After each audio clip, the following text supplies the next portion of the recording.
Alright, so yesterday I unwrapped The Secret World of Arrietty, the movie based on the book The Borrowers. I'm not sure, I haven't read the book, so I don't know if it's set in Japan like this movie is, or if it's, faithful to the book or not. Um, but I'm just going to talk about the movie. So, anyways, let's get to it. I'm going to try and explain it in a linear way as well as branching off, so if I confuse you, I apologize. So it starts off with a woman and a boy and what looks like, I think it was like a Mercedes or something. It's sort of like an older car, it's blue. Um, and they're going to uh, the boy's mother's house when she was a child. Um, and that's just in the first few minutes. And the woman goes in the house because another woman's car is in the way. And then he goes out, even though he's told to stay in the car and just wait. Yeah, kids not listening to their. Well, this is his aunt, but they're elders. And he sees a cat trying to attack something in a bush. Well, I forget what reason, but the cat leaves because I guess he can't, he doesn't see what was in the bush anymore. So he walks away. He's all pissed off and around. The cat reminds me of this cat over here that's laying on the floor, which you can probably see in the corner. Yeah, only wants attention when it's wanted. Love, being petted, and then it just sleeps like half the freaking day. Um, Only it hunts, and this cat doesn't. This cat's freaking lazy as shit. But it's my mother's cat. That's probably a reason why. It's a good thing she doesn't watch this shit, because she'd kill me for saying that. But, but she's working all day now. I don't even work all day until next week. Yeah. Anyway, enough about the cat. And then he goes to check out the bush. But for some reason, he gets called away by his aunt to go into the new house, or the old house rather. And he apparently sees the borrower, the thing that the book is based on, the borrowers. And he doesn't. There's nothing mentioned until a bit later in the movie.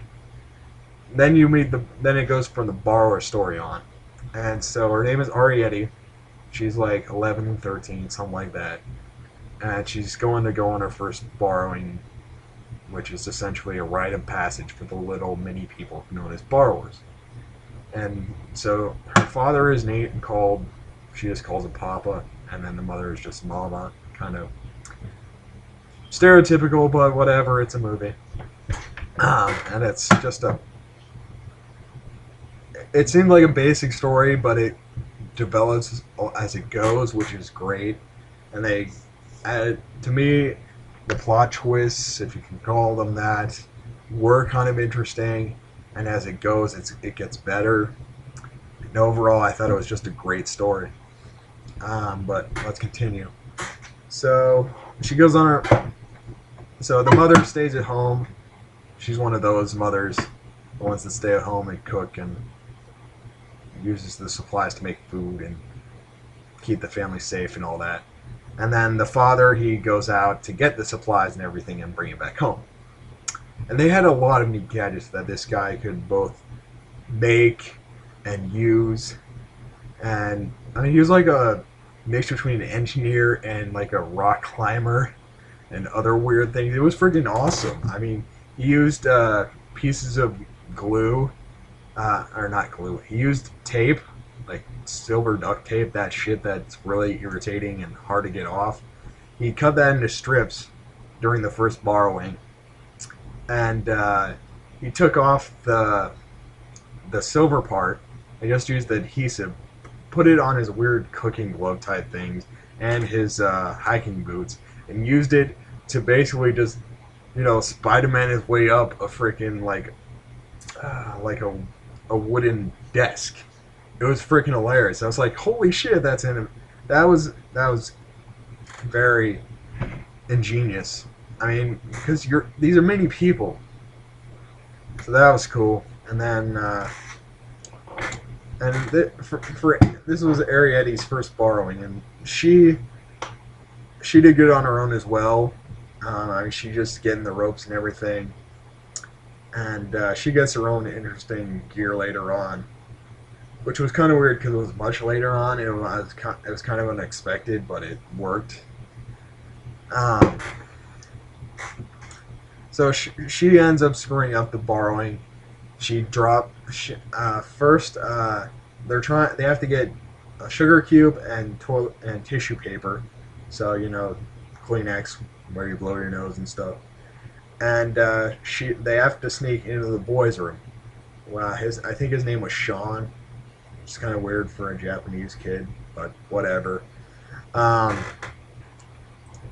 so they sneak into his room and they're about to grab the tissue paper, and she looks over, and he's awake and he's talking to her because he saw her, and he's like, "Holy crap! It's the many people that I've heard about." Because his mother always talked about little people, and do they exist, and is it just a story, or did they really exist? And it's like this whole family thing that like people from like 50 years ago saw the little people. There was no proof, and many of them ran away, and they just steal small items that are actually insignificant. I mean, it's why do you care? Um, so he talks, and then they just walk away. They don't get the tissue paper, and then as soon as she moves her bag, Arrietty moves her bag, she drops the sugar cube, and she can't get it back. It's all the way on the floor, and she doesn't want the boys seeing her again, so they just leave all the items behind. The only thing that she ends up bringing home is a pin that she just randomly found in the kitchen. Um, so the father's disappointed, and the mother's really sad that they couldn't get dinner and shit. Um, and then the movie goes on.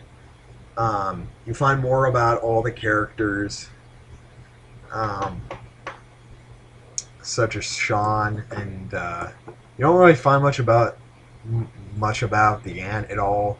You find out more about his actual parents, why they're not in the picture and everything. Um, I'm not going to spoil that. It's kind of weird the way they went with that. It was great, and I can relate to that in so many ways. Well, not so many, but in a couple ways. Um, and then they talk about why he's always. They end up explaining why he was always reading at the beginning of the movie, and why he doesn't have any friends in the town. And I guess this is during summer, which makes sense. I mean, it looks always like sunny, and there's a great garden in the back, and it's a huge path in the back, and there's like an old shed that you see at the very end of the movie. It's like, yeah, it's not important. I'm not spoiling that for you. It was just a freaking shed. And then there's a crow that's also at the beginning of the movie. Kind of weird that it shows up twice. One time it was like almost insignificant, and then the second time it was a big deal. But yeah, check out this movie.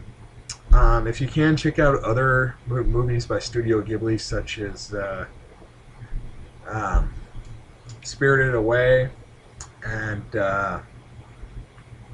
They Can See You, bro. It's funny. It's cool.